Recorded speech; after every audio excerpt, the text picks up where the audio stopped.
नमस्कार किसान भाइयों, स्वागत है आपका एक बार फिर से। आज हम बात करने वाले हैं मटर की वैज्ञानिक खेती के बारे में, उन्नत फसल के बारे में। किस प्रकार हम मटर की एक उन्नत फसल पैदा करें और कैसे इससे अधिक से अधिक लाभ उठा सकें। किसान भाइयों, बात करेंगे हमें मटर की फसल को पैदा करते वक्त किस किस सावधानी की जरूरत रखने की जरूरत है। खरपतवार की रोकथाम हम इसमें कैसे करेंगे मटर की फसल में। सिंचाई हमें कब कब देनी है और कितनी देनी है। खेत की तैयारी किस प्रकार करनी है ताकि हमें एक उन्नत फसल मिल सके। आज हम इसी वीडियो के माध्यम से बात करेंगे कि बीज से बीज की दूरी कितनी होनी चाहिए मटर की फसल में, लाइन से लाइन की दूरी कितनी होनी चाहिए, और उत्पादन बढ़ाने के लिए हमें कौन कौन सी खाद प्रमुखता से इसमें डालनी चाहिए, क्योंकि मटर की जो फसल है उसमें कई खाद ऐसी हैं जो हम ज़्यादा जिनका प्रयोग करेंगे तो अच्छी फसल, उन्नत फसल पैदा होगी। स्प्रे के शेड्यूल की भी बात करेंगे, किस किस स्प्रे को हम दे के बहुत अच्छी फसल ले सकते हैं। बात करेंगे मटर में लगने वाले प्रमुख कीटों के बारे में और उनके नियंत्रण के बारे में भी, उनकी दवाओं के बारे में। वीडियो के माध्यम से ही हम बात करेंगे, अगर आपकी फसल में पीलापन है, हल्की फसल है, या सब कुछ करने के बावजूद भी आपकी फसल तेजी से ग्रो नहीं कर रही है, उस हिसाब से नहीं चल रही जिस हिसाब से आप मेहनत कर रहे हैं, तो इसके बारे में भी बात करेंगे कि क्या कारण हो सकते हैं। साथ ही बात करेंगे कि फसल का जो अगेती फसल होती है मटर की, उसका सही समय क्या है। तो ये सारी की सारी बातें आज हम स्टेप बाय स्टेप करेंगे। आप इस वीडियो के बाद एक अच्छी मटर की डेफिनेटली फसल उगा पाएंगे। और अगर आप चाहेंगे तो गन्ने में भी सह फसली के रूप में इसका उत्पादन कर सकते हैं, इसकी बुआई कर सकते हैं, क्योंकि इस समय सितंबर अक्टूबर में जो गन्ना बोया जाता है, इसी टाइम पे ही मटर की अच्छी पैदावार ली जाती है। 70-75 दिन की ये फसल होती है। बहुत अच्छा आप मुनाफा इससे कमा सकते हैं। तो किसान भाइयों, चलिए शुरुआत करते हैं। किसान भाइयों, सबसे पहले बात करते हैं अनुकूल समय की। पहला पॉइंट हमारा यही है कि मटर की फसल में सबसे अनुकूल समय अगेती फसल के लिए क्या होता है। तो सितंबर अक्टूबर का जो समय है वो अगेती फसल के लिए माना गया है। सितंबर के मिड से आप इसकी बुआई कर सकते हैं। बहुत अच्छी फसल अगेती आप ले सकते हैं सितंबर से। अक्टूबर में भी बुआई इसकी अच्छी हो जाती है, कोई दिक्कत नहीं है। लेकिन जो पछेती फसल है, नवंबर में भी आप इसकी बुआई कर सकते हैं, कोई दिक्कत नहीं, उसमें भी पैदावार ठीक ठाक आ जाती है। लेकिन जो अगेती है वो सितंबर के महीने में होगी, बेस्ट उसका जो टाइम है। और अक्टूबर तक, सितंबर से आप 1 महीना 1.5 महीना आराम से जो है उसकी आप बुआई कर सकते हैं। किसान भाइयों, जो टेम्परेचर होता है मटर के लिए 14-15 डिग्री से लेके 27-28-30 डिग्री तक, जो गन्ने के लिए भी उत्तम होता है। इस पे मटर की फसल बहुत अच्छी होती है। जो मटर का खेत होता है उसमें जल भराव की जो दिक्कत है वो नहीं आनी चाहिए। काली मिट्टी जो होती है मटर की फसल के लिए बहुत अच्छी मानी जाती है, उसमें अच्छी फसल मटर की ली जा सकती है। मिट्टी की जो जल धारण क्षमता है वो बहुत अच्छी होनी चाहिए, जल भराव नहीं रहना चाहिए। और जो पीएच वैल्यू है मिट्टी की, वो भी बहुत अच्छी होनी चाहिए मटर के लिए। पीएच वैल्यू 5.5 से लेके 7.5 के बीच में होनी चाहिए एक अच्छी उन्नत फसल के लिए। दूसरा पॉइंट है अब हमारा कि खेत की तैयारी कैसे करें। खेत एक तो खरपतवार मुक्त होना चाहिए, उसकी 2-3 बार जो टीलर है उससे अच्छी तरह से उसकी बहाई कर दे। ज़्यादा उसमें कोई वो करने की ज़रूरत नहीं है कि बहुत ज़्यादा गहरी जुताई करने की ज़रूरत है, ऐसा कुछ नहीं है। आप दो दो बार या 3 बार उसमें टीलर निकाल दें, अच्छे खेत को जो है बवाई कर दें, वही बहुत है।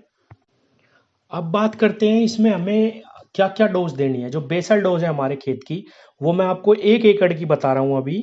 जो गोबर की खाद है हमारी, अगर 3 से 4 ट्रॉली हमें गोबर की खाद मिल जाए तो बहुत बेस्ट रहेगा, बहुत अच्छा है। एसएसपी है जो सिंगल सुपर फास्फेट खाद है, वो 100 kg यानी 2 बैग। और एमओपी पोटास जो खाद है हमारा 60% वाला, वो 30 kg। खेत में बिखेर कर उसे रोटावेटर से हम उसको अगर अच्छी तरह मिलवा दें तो बहुत अच्छा है। अगर रोटावेटर भी नहीं चलवाना, आप खेत को टीलर से ही जोतना चाहते हैं, तो ये सारा खाद डाल के आप टीलर से भी खेत की जो है तैयारी कर सकते हैं। उससे बहुत अच्छा रिजल्ट आएगा, जो एक खाद हमने आपको बताई है। ये पहले ही उसमें डाल के उसकी खेत की चारों तरफ मतलब बवाई कर दें। और कुछ किसान भाई कहेंगे कि डीएपी तो बताया नहीं, तो डीएपी के बारे में मैं बता दूं कि जब हम इसकी बुआई करेंगे खेत की, डीएपी उसी वक्त इस्तेमाल करेंगे, क्योंकि मशीन के द्वारा ये ज़्यादातर मटर बोई जाती है। और मैं तभी बताऊंगा कि इसमें कितनी मात्रा डीएपी की डालनी है, वो नेक्स्ट टॉपिक जो हमारा आएगा उसमें हम डिस्कस करेंगे डीएपी के बारे में। तो किसान भाइयों, अगला पॉइंट है हमारा उन्नत किस्में। कौन कौन सी किस्म है जिससे हम अच्छी पैदावार ले सकते हैं, ये भी एक बहुत खास पॉइंट है। यूपीएल गोल्डन की GS10, ये एक बहुत अच्छी किस्म है। इसका हरा कलर रहता है, मीठा इसका दाना रहता है, बहुत इसकी डिमांड रहती है मार्केट में। लेकिन ये थोड़ी सी लेट पकती है। जहां 70-75 दिन में फर्स्ट तुड़ाई हो जाती है, हर एक जो किस्म है इसकी थोड़ा 15 दिन लेट होती है। 85-90 दिनों के आसपास इसकी फर्स्ट हार्वेस्टिंग होती है। एक उन्नत किस्म है PSM3, ये भी बहुत अच्छी है, बहुत ज़्यादा मार्केट में चलती है। एक AP3 के नाम से आती है, एक श्री राम की सलोनी। ये 3-4 मैं आपको बता रहा हूँ उन्नत किस्में हैं, बहुत अच्छा हमारे क्षेत्र में ये पैदा हो सकती है। ये इनकी पैदावार में कोई दिक्कत नहीं आएगी। क्लाइमेट कंडीशन इनके बिल्कुल अकॉर्डिंग हमारे क्षेत्र में है। आप चाहे तो गन्ने की फसल में भी इसको सह फसली के रूप में ले सकते हैं। अगर किसान भाइयों आप और कोई इससे अलग फसल लेते हैं, अगर आप कोई जानते हैं अच्छी किस्म, तो कमेंट बॉक्स में ज़रूर बताइए, उस पर भी मैं जानकारी लेके किसान भाइयों को ज़रूर अवगत कराऊंगा। तो किसान भाइयों, अगला पॉइंट है हमारा, हमें कितना बीज की जरूरत पड़ेगी 1 एकड़ में। तो अगर आप अर्ली, जो सितंबर का महीना है उसमें अगर आप बुआई करते हैं तो सितंबर से अक्टूबर के महीने में 60 से लेके 80 किलोग्राम 85 किलोग्राम बीज इसमें लगेगा। अगर आप थोड़ा लेट बुआई करते हैं, मान लीजिए नवंबर में करते हैं, तो कम 50 किलो से 60 किलो ही बीज लगेगा, 20 किलो बीज कम हो जाएगा। लेकिन अगर आप अर्ली बुआई कर रहे हैं तो वही 60 से लेके 80-85 किलो तक बीज इसमें लगेगा। अब बात करते हैं सोइंग डिस्टेंस के बारे में। बीज से बीज की दूरी कितनी होनी चाहिए? बीज से बीज की दूरी 4 से 5 सेंटीमीटर होनी चाहिए, और लाइन से जो लाइन की दूरी है वो 30 सेंटीमीटर होनी चाहिए, और जो गहराई है वो 5 सेंटीमीटर से ज़्यादा नहीं होनी चाहिए बीज की। जब हम मटर की फसल लगाते हैं तो इन बातों का ध्यान रखना बहुत ज़रूरी है। कभी कभी बहुत गहरा बीज हम उतार देते हैं तो उसमें जमाव में भी दिक्कत आती है। इस समय पे अगर आप चाहें तो DAP का भी प्रयोग कर सकते हैं। चाहे क्या, आप अगर मशीन के द्वारा बुआई कर रहे हैं, जिस प्रकार आप देख भी पा रहे होंगे वीडियो में, ये जो मशीन है इसी में ही आप पर 5 किलो यानी एक धड़ी का बीघा इसमें DAP का भी प्रयोग कर सकते हैं। और अगर आप नहीं करना चाहते इस तरीके से, तो जब आपने खेत की तैयारी करी थी, जब वे खाद जो हमने पहले बताई हैं वो डाली थी, उसी टाइम पे आप DAP का भी इस्तेमाल कर सकते हैं। 1 एकड़ में 5 किलो के बीघे के से हिसाब से आप उसमें DAP भी लगा सकते हैं।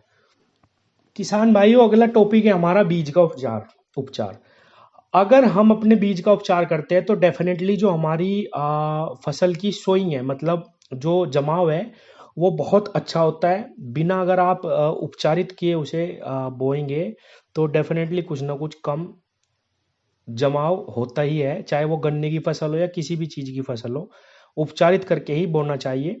तो उपचार के लिए carbendazim 12% plus mancozeb 63% WP 1 kilo बीजों के लिए 5 ग्राम फंजीसाइड से उपचारित करनी चाहिए। हमें 1 किलो जो बीज है वो सिर्फ 5 ग्राम फंजीसाइड जो है उससे उपचारित करना चाहिए। या फिर दूसरी दवाएं थाइफोनेट मिथाइल 45%, या हाँ, इसके साथ पैराक्लोस्ट्रोबिन 5% FS 1 किलो बीजों को 2 ml फंगिसाइड से उपचारित करना चाहिए, जो दूसरी दवाई बताई है। लेकिन उपचारित करे बिना बिल्कुल ना बोए। जो हम बाजार से बीज लेके आते हैं, जो ये हाइब्रिड बीज होते हैं हमारे, हालांकि ये पहले से ही, आप देखिएगा जब आप बीज का पैकेट ओपन करेंगे तो वो पहले से ही उपचारित मिलेगा आपको। लेकिन हमें ज़रूर घर पे आने के बाद भी इसको उपचारित बोने से पहले ज़रूर करना चाहिए, उससे हमारे जर्मिनेशन पे बहुत प्रभाव पड़ता है। किसान भाइयों, अगला पॉइंट है हमारा, मटर की फसल में हम पानी का कैसे प्रयोग करें, कितना पानी देना है, कितनी बार देना है। तो ये 60 से 70-75 दिनों की फसल होती है। आप इसमें 4 से 5 पानी इसमें लगेंगे, 12 से 15 दिन में एक पानी इसमें लगाया जाता है। और अगर आप अपने हिसाब से, मिट्टी की जो कंडीशन है आपकी, अगर मिट्टी में जल धारण क्षमता अच्छी है तो वो थोड़ा ज़्यादा टाइम भी ले सकती है। वो आप अपने हिसाब से, जब पानी मांग रहा है खेत आप पानी दीजिए, कोई दिक्कत नहीं है। बस ये ना हो कि उसमें बहुत ज़्यादा जल भराव की दिक्कत हो, पानी खड़ा हुआ है कई दिन तक, बस ये नहीं होना चाहिए। मतलब ये कि खेत में पर्याप्त मात्रा में नमी बनी रहनी चाहिए, वो 12 दिन हो या 13 दिन हो या 15 दिन हो। और बात करें बुआई की, बुआई के तुरंत बाद एक पानी इसमें लगा देना चाहिए मटर में, ताकि इसमें जो है जर्मिनेशन अच्छा हो जाए। इसमें पानी की ज़रूरत पड़ती है। और उसके बाद जब आपका खेत मांगे आप उसको पानी दीजिए, हल्की नमी खेत में बनी रहनी चाहिए। मैंने देखा है कई सारी वीडियो में सिंचाई को लेकर बहुत भ्रमित किया जाता है मटर की, कि पहली सिंचाई आप बुआई के बाद कर दें, उसके बाद दूसरी सिंचाई आप केवल फ्लावरिंग पे करें, उससे पहले ना करें, जबकि ऐसा नहीं है। आप जब भी आपका खेत मांग रहा है आप पानी दीजिए, 10 दिन 15 दिन के बीच में आप उसको पहचाने खेत को कि नमी नहीं है अब इसमें, तो तुरंत पानी दीजिए, कोई दिक्कत आने वाली नहीं है। अगर आप पानी की कमी करेंगे तो 100% उसकी बढ़वार पे फर्क पड़ेगा, प्रोडक्शन पे फर्क पड़ेगा। किसान भाइयों, अगला टॉपिक है हमारा मटर में जो खरपतवार होते हैं उनका नियंत्रण कैसे करें। क्योंकि अगर आप मटर बुआई कर देंगे और उसमें जो निराई करवाएंगे उसमें बहुत दिक्कतें आती हैं। तो बुआई के तुरंत बाद, जब आप मटर की बुआई कर दे 3-4 घंटे के बाद ही तुरंत उसमें प्री इमरजेंट हर्बिसाइड जो आते हैं उसमें पेंडीमेथ्रिन 30%, 1 लीटर का ये पैक आता है, डिब्बा आता है, इसको 200 लीटर पानी में घोल बनाकर स्प्रे कर दे खेत में ही। मतलब बुआई के तुरंत 2-3-4 घंटे बाद ही इसको खेत में चारों तरफ स्प्रे कर दें अच्छी तरीके से। 1 एकड़ की ये दवाई है। तो इसके प्रयोग से क्या होगा कि आपके खेत में खरपतवार उगेंगे ही नहीं। हाँ, इसके प्रयोग की मैं ये जो पेंडामेथलिन है 30% वाली, ये 600 रुपये के आसपास आपको मार्केट में मिल जाएगी। और 2 से 4 घंटे बाद आप आराम से इस पे खेत में, पूरे खेत में इसकी स्प्रे करने के बाद आराम से फिर पानी दे दीजिए, अपने खेत में पानी चला दीजिए। तो 30-40 दिन तक, लगभग 40-50 दिन तक इस पेंडामेथलिन के प्रयोग से आपके खेत में चौड़ी पत्ती, सकरी पत्ती या कोई भी खरपतवार उगेगा ही नहीं। तो जो फसल पे इसका साइड इफेक्ट होता है खरपतवारों का, मटर पे बहुत ज़्यादा, वो नहीं होने वाला है और आपकी प्रोडक्शन बहुत अच्छी आने वाली है। तो किसान भाइयों, नेक्स्ट जो हमारा टॉपिक है वो है स्प्रे का। जो कीट लगते हैं हमारे मटर की फसल में, उस पे हमें कौन सी स्प्रे करनी चाहिए, कौन कौन से कीट हैं जो हमारी मटर को बहुत ज़्यादा प्रभावित करते हैं। तो मटर में जो प्रमुख रोग आते हैं उसमें माहू, लीफ माइनर, फली छेदक, इल्लियाँ, leaf spot, white fly, rust, collar rot, ये बहुत सारे रोग हैं जो मटर को प्रभावित करते हैं हमारी फसल को। तो इनकी रोकथाम कैसे करनी है, कौन सा स्प्रे करना है, किस टाइम करना है, ये हमारा अगला स्टेप है। तो फर्स्ट जो हमारा स्प्रे है वो बुआई से 20 से 25 दिन की जब आपकी फसल हो जाती है, तो एसीफेट 50% प्लस इमिडा क्लोप्रिड 1.8%, ये 35 ग्राम। और जो फंगस की दवाई है मैनकोजेब 75% प्लस फंगस की जो दवाई है मैनकोजेब 40 ग्राम। और एक सिजेंटा क्वांटिस का आप बायो स्टिमुलेंट भी इसमें मिला लीजिए, स्टिमुलेंट 40 ml, केवल 40 ml ये मिलाना है। और एक स्टिकर जो आता है वो चिपकाने वाला पत्तियों पे, वो भी मिला लीजिए। 15 लीटर पानी की जो स्प्रे है हमारी टंकी, उसमें ये दवाई एक टंकी में मिलाइए।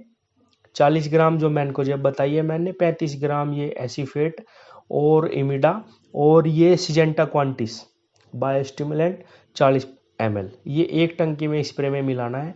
और 15 लीटर पानी में मिला के आप इसको स्प्रे कर दीजिए। 1 एकड़ में लगभग मेरे हिसाब से 10 टंकी के आसपास हो जाएगी दवाई। और ये जो जितने भी रोग आने वाले हैं, ये फंगस जो लगने वाली है, सब समाप्त हो जाएगी। फसल आपकी एकदम बेहतरीन और बहुत अच्छी ग्रोथ पे आ जाएगी, कोई दिक्कत नहीं, क्योंकि हमने इसमें बायोस्टिमुलेंट भी मिलाया है। अब आते हैं हम अपने दूसरे स्प्रे के बारे में, ताकि हमारी जो फसल है उसमें कोई भी दिक्कत आए ही ना। रोग आने से पहले ही ये जो फर्स्ट स्प्रे है हमारा, अब हमें दूसरा स्प्रे करना है 40 से 50 दिन में। तो टेबुकोनाजोल 10% प्लस सल्फर 65%, ये 40 ग्राम लेना है। क्लोरांट्रानिलिप्रोल ये 10% प्लस लेमडा साइलोथ्रीन 5%, ये हमें मिक्स करके 8 ml लेना है। वो जो टेबुकोनाजोल बताया 40 ml, और ये लेना है 8 ml। और इसमें हमें फ्लावरिंग के लिए भी हम इसमें कुछ ऐड कर सकते हैं, फेंटाक प्लस या कोई भी अन्य दवाई, अगर आप दुकान वाले को बोलोगे कोई भी आपको दे देगा, ये भी इसमें ऐड कर लेना है। और स्टिकर मिला के वही 15 लीटर पानी की एक टंकी में हमें इसका घोल बना लेना है। ये क्लांट्रानिलिप्रोल और लेमडा, ये एम्प्लीगो में भी आता है कॉम्बिनेशन, कई सारी दवाइयों में आता है। आप साल्ट बताओगे तो दुकान वाले आपको दे देंगे। स्टिकर में मिलाकर 15 लीटर पानी की जो टंकी है उसमें एक स्प्रे हमें और लगा देना है इस पे। किसान भाइयों, अगला जो हमारा टॉपिक है वो है खाद। बुआई से 25-30 दिन के बाद हमें क्या डोज देनी इसमें चाहिए, क्योंकि मैंने आपको स्टार्टिंग में ही बताया था कि आप एसएसपी डाल देना, क्योंकि इसमें सल्फर का बहुत महत्व होता है। मटर में सल्फर की बहुत आवश्यकता होती है। एसएसपी डालने के बावजूद भी इसमें आप सल्फर जरूर डालिएगा। 5 बीघे में 1 एकड़ में सल्फर 5 किलो, यूरिया 45 किलो का एक बैग, और माइक्रोन्यूट्रिएंट फर्टिलाइजर 5 किलो इसमें अलग से डालना होगा। माइक्रोन्यूट्रिएंट आप कोई भी अच्छी कंपनी का ले सकते हैं। इसको मिक्स करके सारे खाद को आप इसको बिखराव कर दें और अपने मटर की फसल को जो है पानी दे दें। इससे बहुत अच्छा रिजल्ट आएगा। आपकी फसल एकदम ग्रोथ पे चल जाएगी और बहुत अच्छा उसमें जो है कलर आ जाएगा। वैसे तो इन 2 डोज में ही हमारी मटर की फसल बिल्कुल तैयार हो जाती है। जो ये मैंने आपको डोज बताई है, यूरिया, सल्फर और ये माइक्रोन्यूट्रिएंट्स, और एक हमने डोज स्टार्टिंग में ही खेत में बिखराव करके खेत की तैयारी की थी। लेकिन अगर कुछ किसान भाई कहते हैं कि नहीं हमें एक और डोज देनी है, तो इसके बारे में भी मैं थोड़ा बता देता हूँ। ये 40 दिन के आसपास आप एक डोज और दे सकते हैं। यूरिया केवल 25 किलो, और सागरिका इसमें मिला सकते हैं हम, दानेदार जो आती है 8 किलो, और मिक्स करके आप इसको जड़ों के पास मतलब बिखराव करके आराम से पानी दे सकते हैं और उसका बहुत अच्छा रिजल्ट आएगा। इसके अलावा आपको और कोई खाद देने की ज़रूरत नहीं है, उसी में ही मटर आपकी पार हो जाएगी, बहुत अच्छा उसका रिजल्ट आएगा। तो किसान भाइयों, इस वीडियो के माध्यम से मैंने आपको शुरू से लेके आखिरी तक इसके लगभग 10 पॉइंट हैं जो मटर की फसल में सावधानी है, कैसे पानी देना है, क्या खाद देना है, कैसे तैयारी करनी है, सारी आपको बता दी है। आप चाहे इसकी फसल को गन्ने के साथ सहफसली के रूप में भी कर सकते हैं, या निखालिस अकेली आप मटर की फसल करना चाहते हैं। 100 दिन के आसपास की फसल है, 80 से 100 दिन, आप उसको भी कर सकते हैं। बहुत अच्छा इसका खाद भी लगता है बाद में आपके खेत में। तो किसान भाइयों, अगर जानकारी पसंद आती है तो प्लीज़ आप चैनल को सब्सक्राइब करिए, थोड़ा सा उत्साहवर्धन कीजिए, लाइक करिए। धन्यवाद।